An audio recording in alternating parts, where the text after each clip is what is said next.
Good afternoon, boys and girls. Today is Friday, April 24th, and I'm here to continue our read aloud of The Miraculous Journey of Edward Tulane. We are going to be reading chapters 4 and 5 today. And remember when we left off, I believe it was Wednesday, Pellegrina was getting ready to tell Abilene a story about this beautiful princess. Once there was a princess who was very beautiful. She shone as bright as the stars on a moonless night.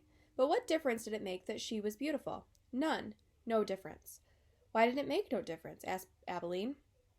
Because, said Pellegrina, she was a princess who loved no one and cared nothing for love, even though there were many who loved her. At this point in her story, Pellegrina stopped and looked right at Edward. She stared deep into his painted-on eyes, and again, Edward felt a shiver go through him. And this is the picture. Remember, there's pictures that go along with this one, so this is that picture. And so, said Pellegrina, still staring at Edward, what happened to the princess? Said Abilene. And so, said Pellegrina, turning back to Abilene, the king, her father, said that the princess must marry. And soon after this, a prince came from a neighboring kingdom, and he saw the princess, and immediately he loved her. He gave her a ring of pure gold. He placed it on her finger.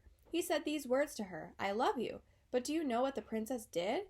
Abilene shook her head. She swallowed the ring. She took it from her finger and swallowed it. She said, that is what I think of love. And she ran from the prince. She left the castle and went deep into the woods. And so what? Said Abilene. What happened then? And so the princess became lost in the woods. She wandered for many days. Finally she came to a little hut, and she knocked on the door. She said, let me in. I am cold. There was no answer. She knocked again. She said, let me in. I am hungry. A terrible voice answered her. The voice said, enter if you must. The beautiful princess entered, and she saw a witch sitting at a table counting pieces of gold. 3,622, said the witch. I am lost, said the beautiful princess. What of it? Said the witch. 3,623. I am hungry, said the princess. Not my concern, said the witch. 3,624. But I am a beautiful princess, said the princess. 3,625, replied the witch. My father, said the princess, is a powerful king. You must help me, or there will be consequences. Consequences, said the witch. She looked up from her gold. She stared at the princess. You dare talk to me of consequences? Very well, then, we will speak of consequences. Tell me the name of the one you love. Love, said the princess. She stamped her foot. Why must everyone always speak of love?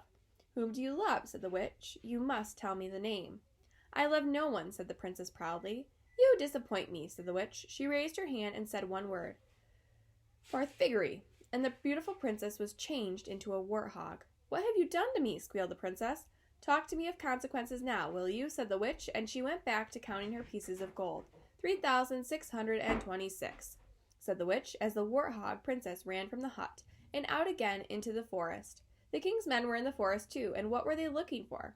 A beautiful princess? And so, when they came upon an ugly warthog, they shouted immediately, Pow! No, said Abilene. Yes, said Pellegrina. The men took the warthog back to the castle, and the cook slit open its belly, and inside it she found a ring of pure gold. There were many hungry people in the castle that night, and all of them were waiting to be fed. So the cook put the ring on her finger and finished butchering the warthog, and the ring that the beautiful princess had swallowed shone on the cook's hand as she did her work. The end. The end, said Abilene indignantly. Yes, said Pellegrina, the end. But it can't be. Why can't it be? Because it came too quickly. Because no one is living happily ever after. That's why. Ah, and so, Pellegrina nodded. She was quiet for a moment. But answer me this. How can a story end happily if there is no love? But, well, it is late, and you must go to sleep. Pellegrina took Edward from Abilene. She put him in his bed and pulled the sheet up to his whiskers. She leaned close to him. She whispered, You disappoint me.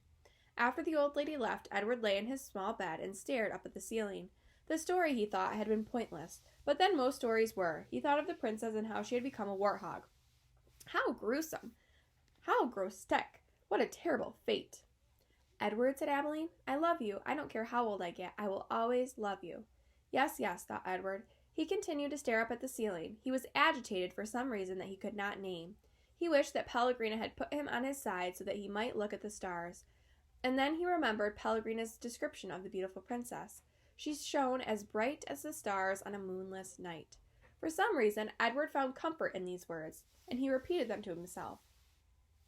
As bright as the stars on a moonless night. As bright as the stars on a moonless night. Over and over until, at last, the first light of dawn appeared. I want you to think to yourself for a minute, as bright as the stars on a moonless night, what is that an example of? We've talked about that a lot. So if you know, comment on our page, because that's something we've talked about a lot. Listen to it. As bright as the stars on a moonless night. As bright as the stars on a moonless night. That word as is giving us a hint. Chapter 5. The house on Egypt Street became frantic with activity at the Tulane family prepared for their voyage to England. Edward possessed a small trunk, and Abilene packed it for him, filling it with his finest suits and several of his best hats and 3 pairs of shoes, all so that he might cut a fine figure in London. Before she placed each outfit in the trunk, she displayed it to him. "Do you like this shirt with this suit?" she asked him. "Or would you like to wear your black derby? You look very handsome in it. Shall we pack it?" And then, finally, on a bright Saturday morning in May, Edward and Abilene and Mr. and Mrs. Tulane were all aboard the ship, standing at the railing.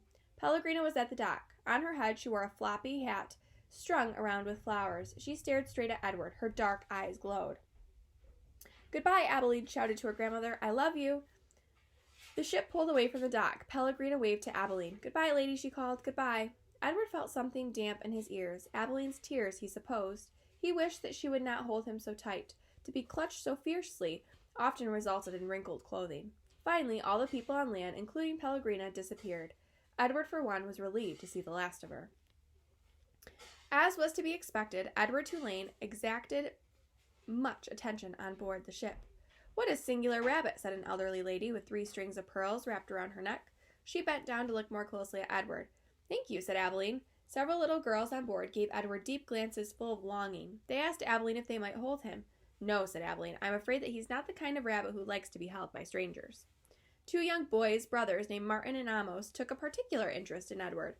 "What does he do?" Martin asked Abilene on their second day at sea. He pointed at Edward, who was sitting on a deck chair with his long legs stretched in front of him. "He doesn't do anything," said Abilene. "Does he wind up somewhere?" asked Amos. "No," said Abilene. "He does not wind up."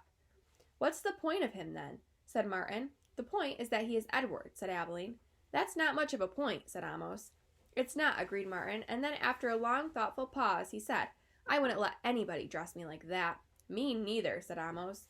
"Do his clothes come off?" asked Martin. "Of course they do," said Abilene. "He has many different outfits, and he has his own pajamas, too. They are made of silk."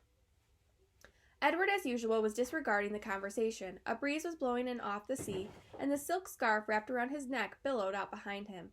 On his head he wore a straw boater. The rabbit was thinking that he must look quite dashing. It came as a total surprise to him when he was grabbed off the deck chair, and first his scarf and then his jacket and pants were ripped from his body. He heard his pocket watch hit the deck of the ship, and then, held upside down, he watched the watch roll merrily towards Abilene's feet. "Look at him," said Martin. "He's even got underwear." He held Edward aloft so that Amos could see. "Take it off," shouted Amos. "No!" screamed Abilene. Martin removed Edward's underwear. Edward was paying attention now. He was mortified. He was completely naked except for the hat on his head, and the other passengers on board the ship were looking at him, directing curious and embarrassed glances his way. "Give him to me," screamed Abilene. "He's mine." "No," said Amos to Martin. "Give him to me." He clapped his hands together and then held them open. "Toss him," he said.